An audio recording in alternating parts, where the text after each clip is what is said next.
What's up, guys? Welcome to Daily Dose of Reddit. This is your host, Zach, and today's subreddit is r/SingularityRevenge 2, because we are continuing the story that we left off on. And yes, get excited because it gets good.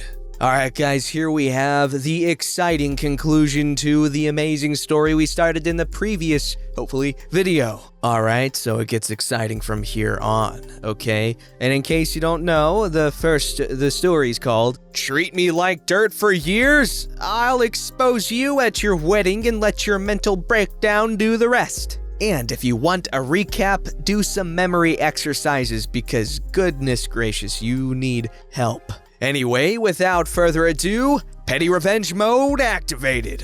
I was pissed. The self-centered cow cared more about a collage and a photo album and didn't even say thank you for it. I proceeded to spend over an hour messing with the photos, making Sally and Robbie look cross-eyed, changing the color of clothes to really undesirable colors, and photoshopping in props into photos. It wasn't going to be noticeable at first glance, but would be goofy looking once you looked closely at them. I wish that's where this all ended. The wedding came, she learned her lesson. But unfortunately, Sally isn't the type of person to take responsibility and accept the consequences. Oh no, she ain't. About 2 hours into my goof improvements, my phone began to blow up. Friends that I had made in college were calling, texting, and messaging me off the hook. It was pandemonia. I was totally confused as to why my phone was blowing up, and since I was getting called constantly, I couldn't investigate. I had to shut my phone down for half an hour and wait until people calmed down and stopped calling me so I could figure out what was going on. I found out quickly. Sally had posted a full conversation of messages containing racial, misogynistic, and anti-religious tones, with my name as the recipient, all over her social media accounts. I was livid. She had framed me as a hateful hooligan and had over 100 messages on Facebook Messenger who were all pissed and confused. It didn't help that Sally's family were heavily religious, leading them to be more aggressive towards me with multiple threats of death being thrown in. I immediately got to work screenshotting the actual conversation, in which some sane people had calmed their anger and began asking questions. It still left me with a near 100 people on the verge of beginning a crusade against me and even my family. It got so out of control that I had to call the police to help clear up the situation and had to contact Facebook to help with damage control. It took a week for the situation to calm down, with the police concluding that the conversation, which had been uploaded, was a fake. Unfortunately, they were unable to have a warrant for her arrest as no threats of violence had officially been made. But they were able to place a restraining order upon her as she had slandered my name. I was done. She wanted to ruin my life, so I would ruin her to make even. Nuclear revenge mode activated. I went back to the collage and slideshow for further additions. I reached out to past friends of hers asking for anything cruel or mean she had said. They graciously obliged and sent me everything. This included every single drunk nude saying she was bored of Robbie and wanted to get wrecked by a real man. Every time she thought her Bible-bashing family were irritating her with their religious crap and just wanted them to donate her money. One friend had an entire paragraph of racist insults from a drunk rant. I think the most disgusting comment came from a cousin of hers who we'll dub as Alice. She sent me several screenshots of texts from her saying, and I quote, "Why can't you stop being selfish and just give me your grandfather's inheritance, you stuck-up horse? Do you know how much me and the baby need that money ever since Robbie stopped giving me his debit card details?" I was disgusted at that one. I was grinning like a demon when I was complete with this masterpiece. I had saved this edit to the website they would download it from and waited. I was counting on the fact that they would be too preoccupied with most other wedding-related stuff to bother checking out the slideshow and collage. The one little hiccup in this plan was I was no longer welcome at the wedding, so I didn't know how badly it would go. The day before the wedding, I told Alice what I had done, and she was pretty satisfied about it. So as a token of my appreciation for her sharing, I asked if she would like to come and stay with me for the night, to which she accepted, and we had a pleasant night together. The result: we woke up in the afternoon after expecting one of our phones to be exploding with calls or texts, but nothing, absolutely nothing. Alice called Sally's mother and sisters, but no one was picking up. She then called a friend who attended the wedding, who I'll call Mel. After a couple of calls, she finally answered the phone. Alice immediately asked how the wedding was going, to which Mel began a FaceTime. It connected, showing me Alice on her own at the altar as Robbie had stormed off, seething with rage, leaving her with multiple projectors revealing the texts about her family, friends, and general horrible comments. I recognized a particular text being shown as it contained her disbelief and disdain for her family's religion. The screenshot then transitioned to a nude photo of her posing with her legs wide open, inserting a carrot in her lady hole. It was disgusting.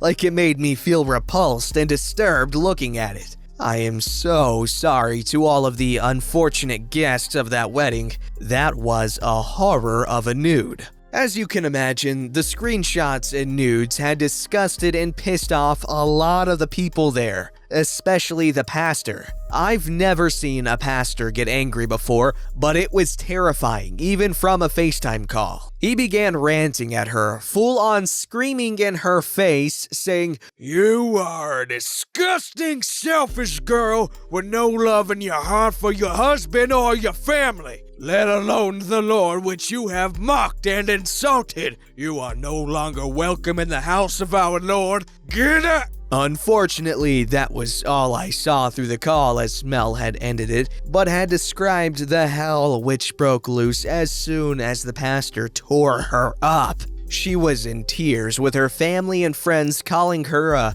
horse, a bimbo, and scum, among other things, whilst waddling down the aisle trying not to fall over. She exited the church and squeezed herself in the limo, bawling tears at that point, looking like a melting Barbie doll, all the while being taunted and mocked by her extremely pissed off two-faced friends. Most people just got in their cars and went their separate ways after that dumpster fire of a ceremony, said Mel. At that point, I felt fulfilled and had showed everyone how much of a bimbo Sally was. I was so happy. In fact, I asked Alice if she would like to go on a date, to which she agreed and had a wonderful day knowing Sally's had been ruined. That's where I thought this revenge had ended. Nope. May 2019.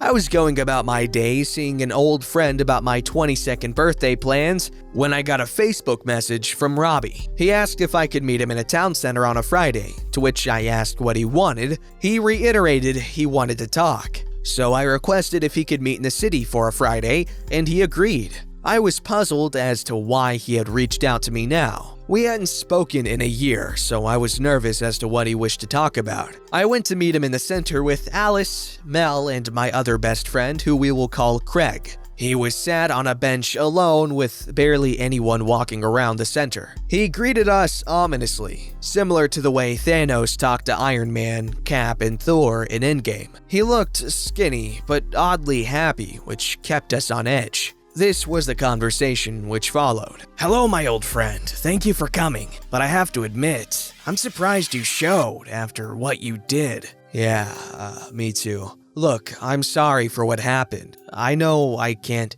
"No, I should apologize. You acted civil and respectful to the both of us, even when you were being disrespected and berated. I was love-blinded by Sally, and she abused that, turning me against you. If anything, I should thank you. You opened my eyes." "What do you mean?" He then began recounting the events of the wedding, during which I cut him off, telling him I knew what happened. He then dropped possibly the worst bombshell. "How did you find out about the miscarriage?" "What? You just said you knew what happened." I knew what happened up until Sally got into her limo after being shamed and cast out of the church. I tried to find out about the aftermath, but her family wouldn't tell me anything." "That's because her family disowned her. They were furious when they found out what she had said about them, especially when she mocked and disrespected the church. Oh my God. Literally. Where did she go? She went to the venue and had a complete mental breakdown. She went inside, crying, swearing, and ranting to the staff that she would kill you for what you had done.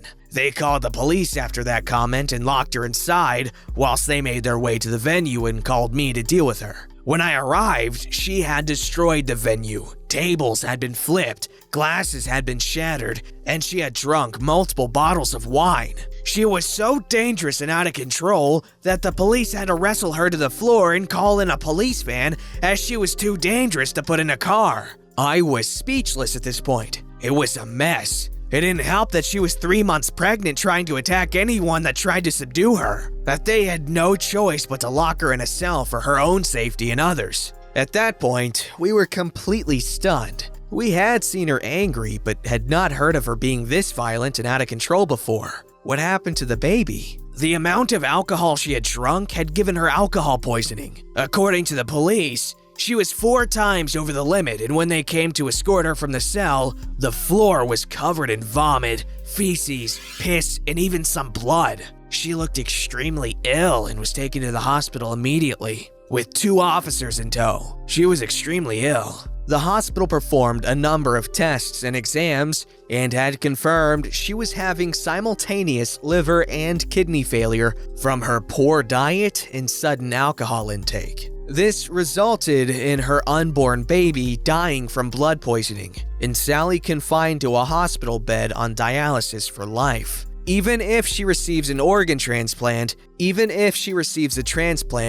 will still have to return to the hospital weekly for dialysis to avoid death or coma. The part which really made me grin an evil smirk was hearing that even if she receives a transplant, she will be serving time in prison for assaulting multiple officers, as well as paying the venue thousands in damages. Her life has been completely ruined. Do I feel guilty? No. More oddly satisfied. Sorry for the length and any spelling errors or duplicates, autocorrect, within this tale, but it was personal and wanted you to understand the frustration and hatred that I was feeling throughout the years. Hope you enjoyed the conclusion as much as I did. Alright guys, I gotta say, I'm impressed. I'm not sure what I expected from SingularityRevenge. However, I'm happy with what I got. This whole post was a roller coaster, even though I knew I still had thousands of words left. There were points where I thought it was over, but no, it just escalated even more. What did you guys think? Did you like this format? Was it annoying? Should I stick to keeping things within one video? Let me know in the comments below. Alright, this story's called Today I Fudged Up by Getting My Wife to Buy the Birdseed. So I've spent the last 20 minutes hyperventilating with laughter, and I promised my wife I wouldn't tell anyone we know because she's a bit humiliated. So this is my way of getting it off my chest. Since lockdown, my wife and I have found a new appreciation of the garden. It isn't big, isn't pretty, but it's a way to get outside, and given the cabin fever we've experienced, this is a nice form of escapism. We've always had a bird feeder that we topped up periodically, but with us both working from home, we've enjoyed watching the birds come and go. We've got blackbirds, starlings, magpies, and more pigeons than you could count. After a while, we fed them by hand, and now we can even get a few of them to sit on our hand and eat. It's therapeutic in a weird way, and naturally, we've named some of them and so on. I really recommend it. #burps. Anyway, the wife asks a week ago if she can buy some more birdseed. I said sure, sounds good. I should add, my wife isn't from a country that uses the metric system, and she's still getting used to it over here. I was in the room whilst she put the order in and, well, maybe when she said, "Oh, is it okay if I get a fair bit? It's cheaper that way." And, "Oh, a selection for wild birds. Should I get some of that too?" I didn't do my due diligence. I thought, what the hell? It's not like it goes off. We can stick it in the garage. When she told me how much it was, I was shocked, but I assumed she got a few bits with the order. Again, she is still adjusting to the price of things over here, and everything is super expensive to her. So you can probably see where this is going. This morning, a delivery arrived. My first clue should have been the size of the van that pulled up outside my house, ready to deliver 4 sacks of 12.5 kilograms of birdseed. The delivery driver, from his safe social distance, lost his laughter as my mind melted as he pulled sack after sack off of his van. My wife was in a Zoom meeting, and when I finally got her attention, revealed that there's still more to come that's in transit and will arrive tomorrow. Turns out, for some reason, she thought it was 2.5 kilograms to the pound. I don't know if you can picture the amount of birdseed we have, but I'd say if we take into account how much is due to arrive tomorrow, I'll expect we'll have about the size of a small sofa. We have enough birdseed to last our entire lives. We can give it as inheritance after we die, from drowning in birdseed. We both spent a good part of the last hour crying with laughter amid our snacks. Every time I go into the hallway, I lose my crap a little bit. After 6 weeks in lockdown, I really think I might be losing my mind. The best bit? We threw some in the garden and the birds don't want to know. Little bastards. Okay, that is a good today I fudged up. However, given some of the posts I've read on here,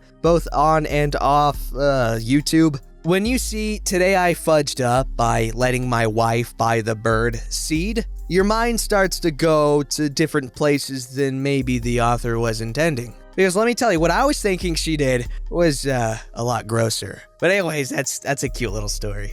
Don't forget to like, subscribe, and hit that bell to never miss an episode.